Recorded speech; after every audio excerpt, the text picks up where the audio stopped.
우리나라 정치판의 가장 핵심적이고 중요한 변수 중에 하나를 지금부터 여러분과 함께 방송에 올리고자 합니다. 그것은 어떻게 보면은 나라의 운명과도 관련되어 있고 그것은 대통령인 이재명 5개, 4개 재판의 피고인으로 돼 있는 피고인 이재명에 관한 운명 뭐 이런 것들하고 직결되어 있는 문제입니다.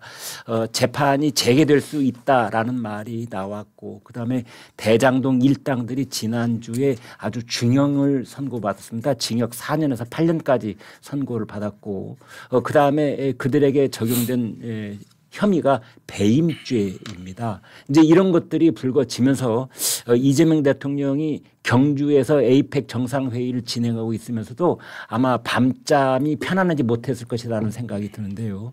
이제 그래서 그런 거에 대한 여러 가지 이제 얘기들이 지금 무성하게 오늘부터 전개가 되고 있습니다. 일단은 이재명 대통령에 대한 재판 재개를 근본적으로 막기 위한 이른바 재판중지법 형사소송법 개정안 이것이 뭐 구체적으로 얘기가 나오기 시작하고 있고 잠시 뒤에 대장동 일당에 대한 그 1심 판결문을 제가 좀 그 핵심 부분을 추려내 가지고 여러분께 전해드리도록 하겠습니다. 먼저 재판중지법 얘기부터 좀 해보죠. 그렇습니다. 이게 말씀하신 것처럼 대장동 관련해서는 이재명 대통령과 정진상 최측근이라고 본인 대통령도 스스로 자인했던 두 사람에 대한 재판은 따로 지금 진행 중이다가 그렇습니다. 대통령 재판은 중지, 정진상 씨 재판은 계속 진행 중. 이거 별도의 재판으로 우리가 이제 이름을 이제 너무 다 들어서 다 이미 귀에 익숙한 김만배, 유동규, 남욱, 정영학, 정인용 이런 사람들에 대한 재판 1심이 나왔습니다. 김만배 징역 8년, 유동규 징역 8년, 남욱 징역 4년, 정영학 징역 5년, 정민용 징역 6년에 막 추징금이 김만배 428억, 유동규 8억 1천만 원 그리고 전원 5명 다 법정 구속. 굉장히 중요히 나왔습니다. 맞습니다. 이 판결문이 굉장히 길고 그래서 지금 이제 저도 719쪽이라면서요. 네. 책이 2권이에요. 719쪽입니다. 그것도 굉장히 두꺼운 책으로 2권이죠. 아전 인수격으로 민주당은 요 구절을 보면서 이거 봐. 이재명 대통령은 이번에 무리하게 수사받았다는 것처럼 보이잖아. 이러고 또 뭐 국민의힘이라든지 다른 법조인들은 이번 재판으로 이재명 대통령도 이 대장동이 유죄에서 벗어나기가 상당히 힘들어졌다라고 이 분석은 엇갈립니다. 근데 일단 민주당이 자 이번 대장동 재판도 나오고 했으니까 대통령은 상당히 억울하다는 것도 밝혀지고 그랬고 하니 자 재판중지법이 이제 불가피한 현실이 됐어요. 그래서 이런 재판중지법을 조만간 처리할래요. 그리고 박수현 수석대변인은 앞으로 이제 이런 재판중지법을 재판중지법으로 부르지 마세요. 국정안전법, 국정보호법, 헌법 84조 수호법으로 호칭할래요. 이렇게 밝혔습니다. 그러니까 안정, 보호, 수호 이렇게 이미지 좋은 말을 갖다 붙이는군요. 김 선배도 저는 이 얘기를 듣고 딱 이거 떠올리셨을 것 같은데 저는 조지 오웰의 1984가 떠올랐습니다. 읽어보신 분 다 기억하시겠지만 거기 진리부, 사랑부, 평화부, 풍요부 이런 주요 부처들이 나옵니다. 진리부는 신문과 책과 문서의 역사 기록을 조작해서 오늘의 진실의 과거를 수정한다. 그래서 진리부예요. 사랑부는 반체제 인사의 고문을 고문하고 복종을 유도하는데 이름은 사랑부예요. 평화부는 지속적으로 전쟁을 수행하고 국민의 공포를 유지하는데 이름은 평화부예요. 풍요부는 실질적 빈곤 속에서도 경제가 풍요롭다는 착시를 만드는 데인데 이름은 풍요부예요. 이걸 보면서 우리가 옛날에 이게 참 패러디를 재밌게 했네 정도였는데 어쩌면 조지 오웰의 1984 같은 이런 그렇네요. 거의 딱 맞아 떨어진다. 그렇죠. 이게 국정안정법이고 국정보호법이다. 나는 이거를 정치적 분식회계다 이렇게 부르래요. 분식회계. 그렇죠. 이름을 그렇게 해서 분식하는 거예요. 정말 여기다 이렇게 분바르는 거예요. 이게. 그러니까요. 재판 중지인데 그걸 국정안정이다. 그리고 이게 참 민주당이나 여당이 앞뒤가 안 맞는 게 이번에 무죄가 확인됐대요. 아니 그렇게 대통령의 무죄가 확인됐으면 저 김만배나 유동규 등등이 재판에서 확인됐으면 빨리 재판을 받자 그러지 왜 재판을 더 법으로 대못을 박아서 쐐기를 박아서 저 재판을 못하게 하는 법을 더 빨리 통과시키려고 합니까? 앞뒤가 잘 안 맞아요. 대통령의 동기이기도 한 연수원 동기이기도 한 법제처장이 대통령의 12개 혐의 5개 재판 무죄를 확신한다면 법제처장이 대통령한테 건의해서 확신합니다. 걱정하지 마시오. 빨리 재판받자 그러지. 왜 이렇게 재판을 혹시라도 어느 판사 하나라도 진행할까 봐 겁이 나는지 이렇게 법으로 쐐기를 박으려고 합니까? 앞뒤가 안 맞아요. 앞뒤가 안 맞는데 어쨌든 국정안정법, 국정보호법 이런 이름으로 대통령 관련된 재판을 중지하겠다는 법을 아마 곧 처리할 것 같습니다. 네, 뭐 이번 달 말까지 할 가능성에 대해서 박수현 수석 대변인이 얘기를 했더라고요. 예. 네. 그러나 조선일보 사설에서도 이런 걸 다루고 있습니다. 그러니까 이제 대통령 방탄법이라는 비판이 커지니까 법 추진을 보류해 오다가 왜냐하면 이 법을 처음 만들어 놓은 게 탄핵되고 네. 지난 5월에 예상을 깨고 대법원이 유죄 취지로 파기환송을 했던 네. 다 기억하시는 공직선거법. 네. 그거 나오자마자 바로 다음 날 이런 법을 발의했었고 그게 이제 지난 5월 1일 날 5월입니다. 예. 5월 1일이었고 발의가 5월 2일이고 그렇습니다. 이렇게 되는 겁니다. 네. 그리고 법사위까지 통과시켜서 사실은 지금 본회의에서 예. 땅땅땅 과반수 이상 통과 나오면 법이 통과되는 예. 거예요. 그 법을 이재명 대통령이 거부권을 행사할 리는 만무하고. 그렇죠. 그런데 여기서 이제 그 사람들 보기에도 민주당 보기에도 이건 너무 대놓고 방탄이잖아. 그렇지. 역풍이 이제 두려운 거죠. 네. 그래서 보류한 상태였는데 이게 지금 그때 서울고등법원장이 재판 재개, 대통령 재판 재개가 이론적으로 불가능하진 않다. 거기서 한번 화들짝 놀라고 네. 아마도 오늘 조선일보 사설 분석에 따르면 이 배임 혐의로 재판받던 5명 생각보다 굉장히 중형이 나왔어요. 네. 징역 4년, 5년, 8년, 네. 추징금도 뭐 당연히 엄청나게 따라붙었고 다 법정 구속되고 그러면 그리고 이따 판결문 분석에도 좀 저희가 다룰 수 있겠지만 지금 이렇게 배임 같은 거 함부로 없애면 안 될 것 같아요. 이거 네. 굉장히 중한 혐의이고 이 사람들 크게 잘못했습니다. 라는 취지의 판결을 1심에서 받다 보니 이렇게 놔뒀다가 무슨 일이 생길지 모르겠다. 대통령 재판은 일단 임기 중에는 빨리 꽁꽁 싸매서 동결시켜놔야겠다.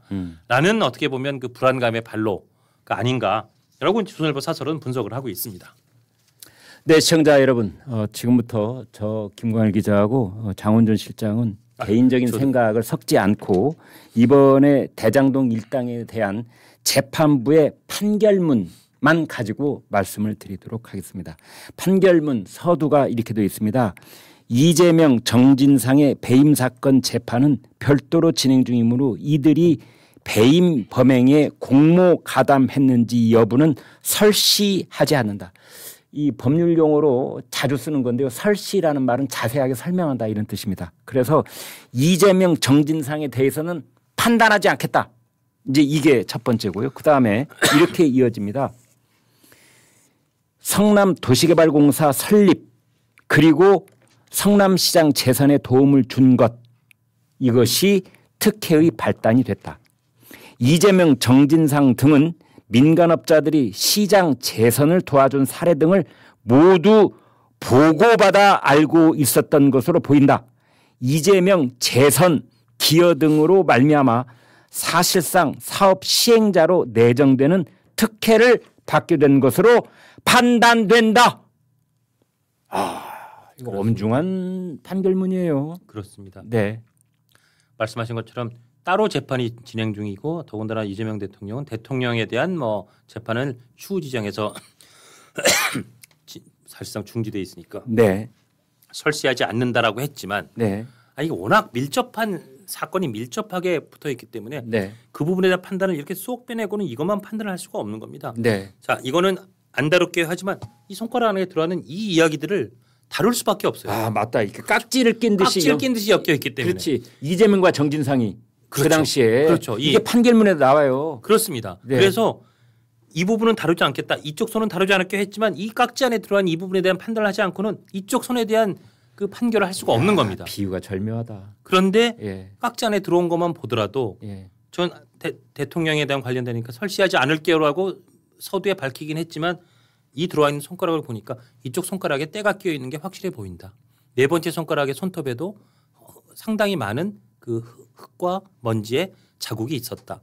오죽하면은 판결문에 이재명 이름 세 글자가 390번이나 나온다면서요. 300 상당수가 나오고 그 와중에도 당시 성남시장이 이재명 현 대통령이다 보니까 이재명 성남시장만을 특정하게 그래서 당시 성남시 수뇌부 이런 표현도 또 많이 나옵니다. 아, 네.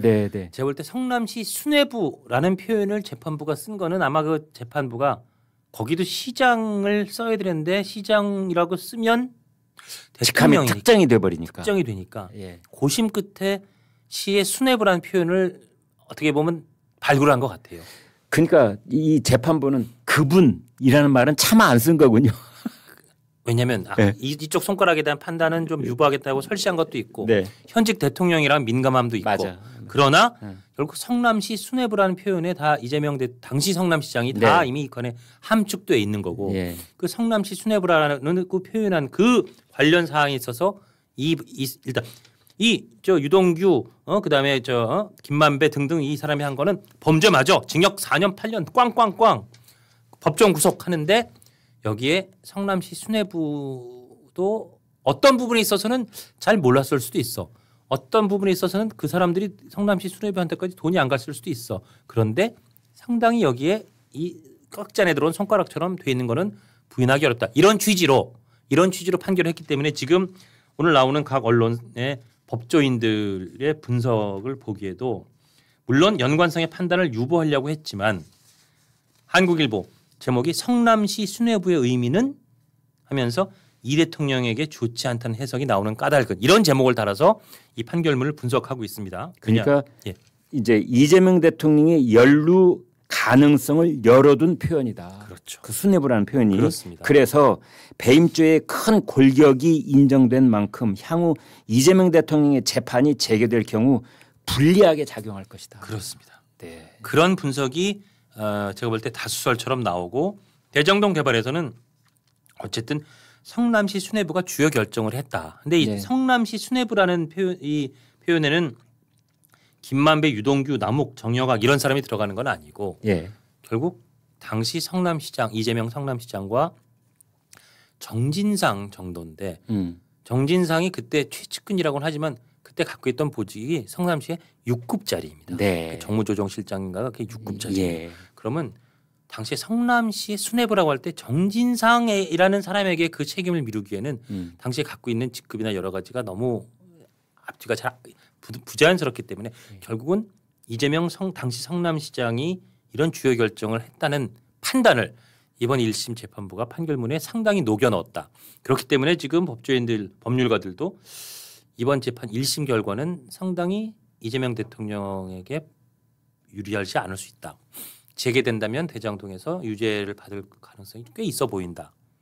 그러니까 민주당이 일단 이 재판을 퇴소한 대통령 임기 중에는 재개 못하도록 무슨 국정안정법 이런 이름으로 다시 재판 중지법을 빨리 처리하려는 거 아니냐 이런 이제 해석들이 그 꼬리에 꼬리를 물고 나오게 됩니다. 네.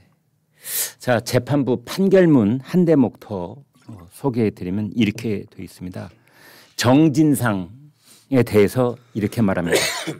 이재명 최측근으로서 성남시 직원들은 이재명에게 보고하는 모든 문건에 대해 사전에 정진상의 결재를 받아야 했고 성남시 공무원들은 정진상의 말을 곧 이재명의 말이라고 여길 정도로 둘 사이가 매우 친한 관계다라고 판결문에 써놨어요. 그렇습니다. 지금까지는 우리가 언론 보도나 또는 야권의 주장 뭐 이런 걸로 해서 전달해 드렸는데 지금은 이제 대한민국 법원이 판결문에 적시해 놓은 겁니다. 아까 얘기한 깍지를 찐 관계에서 이쪽이 정진상이라면 이쪽이 이재명이라고 여기다 판결문에 적시를 해 놓은 거예요. 조금 더 정확히는 이제 깍지를 낀 사이에서 이 깍지의 주요 이 손목과 손에는 이재명 시장이 있고 일부 손가락은 정진상인데 이게 딱 붙어 있는 한 몸과 같은 몸이다. 그렇기 때문에 제가 이 판결문을 다 읽지 못했고 요약된 것만 봤습니다만 이재명 정진상으로 구성된 이 왼쪽 손의 주요 의사 결정은 결국은 성남시 수뇌부라고 표현된 성남시장과 정진상의 두 사람이 상당히 밀착된 손가락과 손등 손바닥처럼 연결된 여기가 했다라는 판단이 녹아 있는 거고요. 네. 그래서 이 판결문에도 보면 그러니까 유동규는 이런 대장동에 단독으로 결정할 위치에 있지 않았고 성남시 수뇌부가 주요 결정을 하는데 있어 민간업자들과 의견을 조율하는 등 중간 관리자 역할을 주로 담당한 거다. 그러니까 성남시 수뇌부 이재명 성남시장으로 대표되는 성남시 수뇌부는 주요 결정을 하는 핵심이고 유동규는 거기에 단독으로 결정하는 게 아니라 중간 관리자 역할을 주로 담당했다. 이게 중간 관리자라는 표현을 썼다는 게 최종 승인과 의사결정 주체가 따로 있다는 것을 암시하고 있기 때문에 이 판결문에서 여기가 굉장히 중요한 아주 핵심 대목 중에 하나라는 겁니다. 이 판결문이 정말 지난 4년 동안 재판부도 막 3번씩 바뀌고 하면서 대장동 사건을 열심히 다 봤더니 실체가 유동규도 잘못했어. 징역 8년 줄만 해. 근데 얘는 중간관리자야. 의사결정의 최종 승인이나 결정 주체는 따로 있어. 그게 성남시 수뇌부야. 이 성남시 수뇌부에 대해서는 다른 재판이 있으니까 내가 판단 안 할게. 말은 그렇게 하지만 이쪽에 우리 판결 안에 손가락이 들어와 있네. 들어와 있는 손가락만 보면 이 수뇌부가 뭘 많이 했네. 저는 여기까지 얘기할게요. 얘네들 잘못했어요. 근데 이 손가락 여기 들어와 있는 이 수뇌부가 뭘 많이 잘못한 것 같은데요. 대통령이니까. 근데 전 여기에 대해서는 판단 안 해요. 판단 안 하긴요. 이미 판단이 들어가 있어요. 이 손가락에 대해서.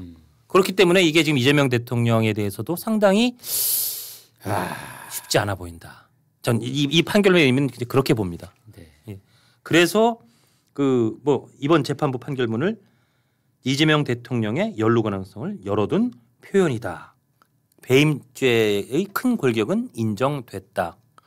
향후 이재명 대통령 재판이 재개됐을 경우에 큰 부담이 될 것이다. 이렇게 분석이 나오고 있습니다. 그러니까 그 당시부터 저는 이제 이렇게 봤거든요. 예. 지금 이제 대장동 사업이 있다고 할 때 여기는 민간업자가 있습니다. 그렇습니다. 민간업자의 대장이 맏형인 김만배예요. 예. 그다음에 이쪽은 이제 성남시 공무원들이 있는 거예요. 예. 우리 도시개발공사가 있고요. 성남시 공무원들이 있는데 있죠. 예. 공무원들 중에 있다는 거기에 맏형 역할을 한 게 정진상이라고 해보겠습니다. 그렇습니다. 정진상. 예. 그 가운데 연결고리가 누구냐 유동규예요. 그렇죠. 이게 도시개발공사. 예. 그래서 돈이 어떻게 흘러가느냐. 민간업자 김만배 호주머니에서 나온 돈이 유동규한테 갑니다. 그럼 유동규가 이 돈을 가지고 예. 정진상하고 김용한테 주는 거예요. 예. 그리고 그 돈이 이재명 성남시장 재선 선거 비용으로 얼마나 쓰였는지 이건 이제 이재명 정진상 재판 과정에서 조금 더 구체적으로 나오겠지요. 그렇습니다. 지금 현실까지는 이제 이런 큰 왁구가 있다고 했을 때 예. 여기에 무슨 돈이 있었느냐. 예. 김만배가 유동규한테 야 동규야 내가 네 목소리 좀 떼줄게 해서 약속했던 돈이 428억이에요. 예. 예. 이게 원래는 700억을 주기로 했거든요. 그렇죠. 그런데 김만배가 나중에 유동규한테 그러는 거예요. 야, 동규야, 사실은 말이야. 세금을 내가 얼마나 많이 낸 줄 알아? 그다음에 내가 로비하는 거 봤지? 50억 클럽 너도 알지? 내가 그런데 돈을 얼마나 쓴 줄 알아? 야, 700억은 좀 그렇다. 좀 깎자. 그래가지고 깎았어요. 그래서 428억이 된 거예요. 그렇습니다. 여기에 대해서 이제까지 우리는 이렇게 보도를 해왔는데 중요한 건 언론 보도도 중요하지만 그보다 몇 곱절 중요한 건 재판부의 판결문이에요. 판단이죠. 판결문에 뭐라고 나와 있느냐. 유동규 씨가 법정에서 이렇게 증거를 했습니다. 김 씨가 그러니까 김만배 씨가 내가 잘 가지고 있다가 줄게 라고 하자 나는 유동규는 김만배에게 그거 이재명 거니까 떼먹지는 못할 것이야 라고 생각했다. 한 진술도 판결문에서 인용이 된 겁니다. 아 이거 기가 막힌 거예요. 그러면서 또 하나 그 유동규가 너희 것 내가 잘 보관하고 있을게라고 김만배 씨가 얘기하니까 네. 정진상 씨가 저수지에 보관해 둔 거죠 라고 답했다. 라고 한 유동규의 증언이 신빙성이 있다라고 판단했다는 겁니다. 자 이런 것들이 법정에서 다 인용이 되고 판결문에서 신빙성을 부여를 했다면 그렇습니다. 저수지라는 표현이 그동안 우리가 많이 얘기를 했잖아요. 예. 그러니까 정진상이 김만배한테 돈 가지고 있어 428억. 예. 그런데 그거는 김만배 당신이 우리에겐 저수지야. 그렇죠. 라고 했다는 거를 우리는 그동안 얘기를 해왔는데 예. 그걸 이번에 재판부가 신빙성이 있다고 얘기를 한 거 아닙니까? 그렇습니다. 그러니까 그 돈을 김만배가 그냥 보관을 하고 있을 뿐이지 저수지라는 표현에서 나타나는 무언가 다른 용도가 있기 위해서 어디에 이렇게 정말 킵해두고 나중에 꺼내서 쓸 수 있는 그런 보관된 그런 다른 돈이었지 이게 무슨 개인 김만배의 돈이라고는 보기 어렵다라는 취지의 여러 증언과 사실관계를 재판부가 신빙성이 있다라고 판단한 부분이 이제 굉장히 그 생선 가시처럼. 네, 근데 장 실장님 말씀을 듣다 보니까 술집에 가시면 술 저 3분의 1쯤 먹다가 남은 거 킵해줘. 정말 자주 하시죠. 그래서 부지불식간에 킵이란 말이 탁 나오는데 너무 유효적절한 단어여서 내가 그러니까 그걸 킵을 해달라. 예. 정진상이 김만배한테 우리한테 넘어올 돈이 500억 가까이 있다는 거 우리 다 알고 있는 사실이야. 그렇죠. 그런데 그 돈이 현금 더블로 나한테 지금 얼마 오지 말고 만배 형이 가지고 있어. 만배 형이 우리에게 저수지야.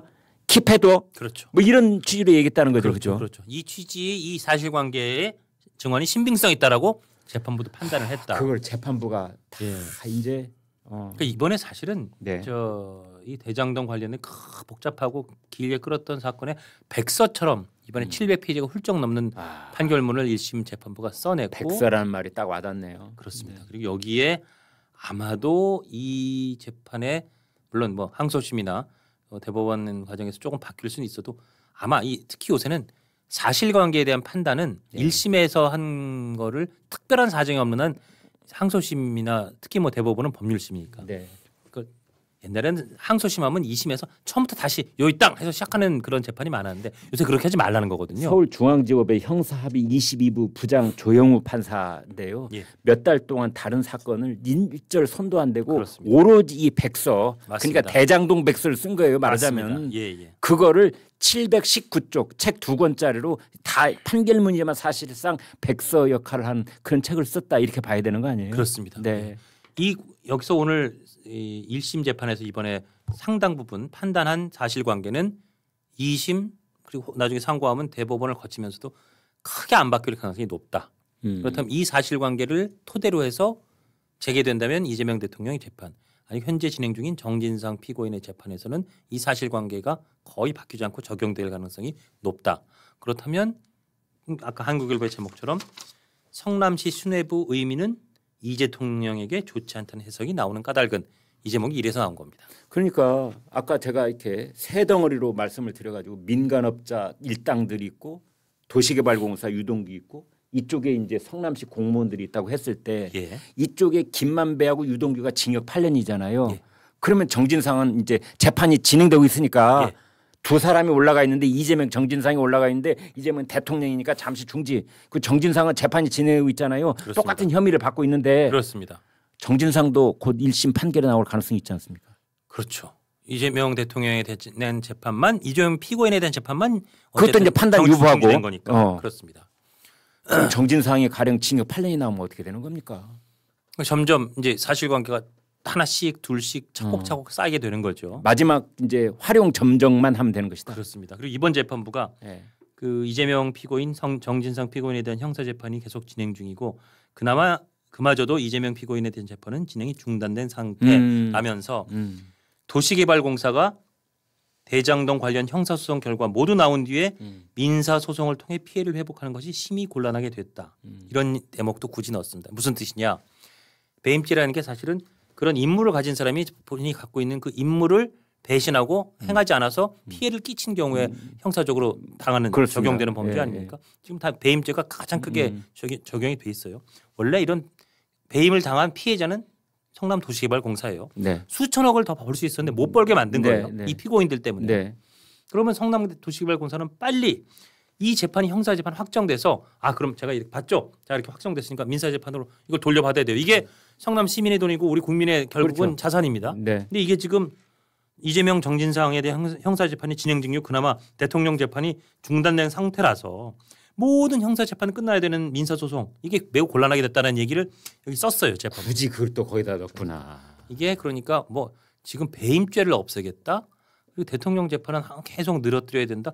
이게 과연 옳은 일일까요? 라고 말은 안 했지만 이 재판부도 그게 옳은 일인가요? 라는 의문부호를 함축적으로 여기다 표시했다고 볼 수 있습니다. 그러니까 이번에 대장동 일당에 대한 1심 재판부는 작심하고 판결문을 쓴 것 같은데 지금 이재명 대장동 재판이 일시 중단이 돼 있음으로 인해서 예. 성남 도시개발공사가 하루빨리 받아야 될 그 배상금을 받지 못하고 있고 예. 그 돈이 또 성남 시민들에게 고스란히 도들로 돌아가야 되는 돈이잖아요. 어떻게 그렇죠. 보면은. 뭔가 그 돈 갖고 더 좋은 일들을 성남 시민이나 뭐 경기도 주로 성남 시민이겠죠. 네. 아니면 성남시로 입주할 가능성이 있는 많은 그 주변 국민들 시민들한테 쓰여야 할 돈이 못 쓰이고 있는 거죠. 그게 지금 막혀 있는 것이다. 막혀 있는 것이다. 이게 누구 탓이냐? 재판부 탓이냐? 피고인 이재명 탓이냐? 근데 여기다가 지금 배임죄까지 만약에 없애겠다고 배임죄는 그렇지 않아도 지금 상당히 엄격하게 잘 운영되고 있는데 배임죄를 없앤다는 거는 아 이건 그렇게 하면 안 될 것 같은데요. 라고 말은 안 했지만 그런 취지를 이번 판결문에도 담아서 이게 정부 여당이 그 추진하고 있는 배임죄 폐지에도 상당히 걸림돌 그러니까 상당히 큰 심리적 장애가 될 것이다. 이런 분석도 지금 나오고 있습니다. 그래서 이번에 아무튼 서울중앙지법 형사합의 22부의 그 대장동 일당에 대한 판결문은 예.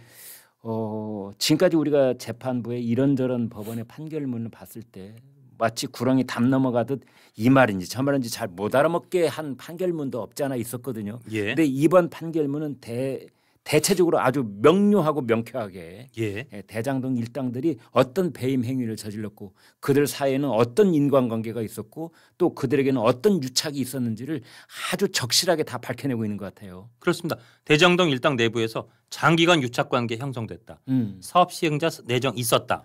이로 인해서 임무 위배 행위가 인정된다. 네. 공공이 얻을 수 있었던 추가 이익 확보가 포기됐다. 아주 중요한 사실관계가 1심에서는 다 인정이 된 겁니다. 네. 그렇기 때문에 이게 이제 그럼 이 반대급부를 누군가가 받았지 않겠느냐는 게 상당히 암시돼 있어요. 네. 물론 대통령에 대한 재판은 상당 기간 중지가 될 수도 있고 나중에 임기가 끝난 다음에 재개될 수도 있겠지만 어쨌든 그 재개가 됐을 때 많은 법조인들이 정말 무리하게 배임죄를 정말 폐지하는 그런 일이 벌어지지 않는다면 이런 구조의 배임죄 때는 그 관련된 공직의 최고 책임자 뭐 시정임 그러니까 시면 시장 도저의 사업이면 도지사가 설사 그거 관련돼서 내가 적극적으로 막 사인하고 야 이렇게 해 야 이거는 이렇게 나눠줘라고 안 했더라도 미필적 고의를 인정하는 판례가 그동안 상당히 축적돼 있다고 합니다. 왜냐하면 그거의 최고 책임과 권한을 이제 행사했던 시장이든 도지사든 그런 사람이 이거를 알면서도 아이 뭐 꼭 그렇게 하는 건 아니고 그럴 수도 있겠지만 이렇게 해봐 이게 미필적 고의거든요. 그러니까 뭐 흔히 아시는 비유지만 이 초가집에 가서 불을 지르면 고의적 방화지만 거기에 촛불을 딱 놔두고 3개쯤 놔두고 나오면서 아 저게 불이 날 수도 있지만 난 내가 불을 지르지 않았어. 근데 그게 불이 났다. 그게 소위 미필적 고의라는 건데 이런 배임에 있어서는 그 최고 책임자에게 미필적 고의를 인정하는 판례가 축적되어 있다는 겁니다. 그렇기 때문에 지금 이 정도 사실관계면 이재명 당시 시장이 최소한 미필적 고의 내지는 더 다른 사실관계가 이제 밝혀지면 배임을 저질렀다. 배임죄 유죄가 인정된다. 이럴 가능성이 지금 이번 판결 특히 중형이 선고된 이번 1심 판결로 인해서 최소한 가능성은 높아진 쪽이다. 그렇군요. 네, 그렇게 보입니다. 미필적 고의. 예. 그 말도 기가 막히고 박근혜 전 대통령 때는 또 기가 막힌 말들이 있었잖아요. 암묵적 그렇죠. 예. 그런 말이 있었는데 이번에도 보면은 암묵적 유착, 포괄적 유착. 예, 그렇습니다. 예. 뭐 이런 또 개념이 동원될 수도 있겠는데, 네 아무튼 예. 이번에 그 서울중앙지법 형사합의 22부의 판결문을 놓고 이제 국민의힘은 바로 이렇기 때문에 이재명 대통령 재판을 재개해야 된다고 하는 것이고, 그렇죠. 더불어민주당은 바로 그렇기 때문에 재판이 열리면 안 돼. 그 대목 다시 한번 말씀드리겠습니다. 이번 판결을 보니까 이재명 대통령은 억울하게 수사받았어. 억울해. 관계없다는 게 드러났잖아. 이러면서 근데 재판은 열면 안 돼. 이게 앞뒤가 안 맞아요. 최소한 이걸 주장하려면 이 주장은 조금 소리를 낮추든지 해야 되는데 이렇게 앞뒤가 안 맞는 서로 전혀 논리적으로 연결되지 않는 얘기를 이렇게 뻔뻔하게 정말 좀 얼굴색 하나 안 변하고 하는 게 또 이 시대의 새로운 풍경 같아서 또 씁쓸합니다 저는. 네, 시청자 여러분 여기까지 하겠습니다. 어떻게 보면은 초등학생도 알 만큼 너무나 뚜렷한 일을 왜 이렇게 복잡하게 이야기를 해야만 하는지 시절이 원망스럽기도 하고 그렇습니다. 오늘 고생하셨습니다. 저는 늘 마지막엔 이 말씀을 드려야 된다고 생각합니다. 좋아요를 안 누르고 보신 분 계실 텐데 좋아요가 저희 제작진에게도 큰 성원이 되지만 오늘 우리 김광일 선배와 제가 했던 내용이 좀 유익했다. 우리 말고 딴 사람도 다 봤으면 좋겠다. 공유할 때 굉장히 큰 힘이 됩니다. 좋아요 좀 눌러주시고 조선일보 유튜브 구독 안 하고 보신 분 구독도 부탁드리겠습니다. 여러분 내일 뵙겠습니다. 안녕히 계십시오. 예, 감사합니다.